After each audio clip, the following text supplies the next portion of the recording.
আপনাকে কি করে ভালো না বাসি ইয়া রাসূলুল্লাহ। যখন আপনি আমাকে ভালোবেসেছেন সেই 1400 বছর আগে, যখন আপনি আমাকে মিস করতেন, আশা করতেন যেন আমার সাথে দেখা করতে পারেন, অথচ তখনও আমি জন্মই হইনি। সেদিন সাহাবীরা আপনার চোখে পানি দেখে বলল, ইয়া রাসূলুল্লাহ, আপনি কাঁদছেন কেন?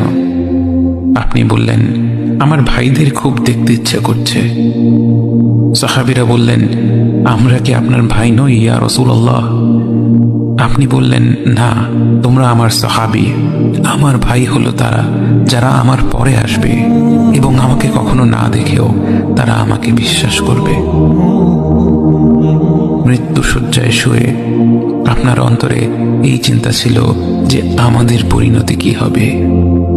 উম্মতি উম্মতি বলতে বলতে আপনি আপনার রবের নিকট ফিরে গিয়েছেন।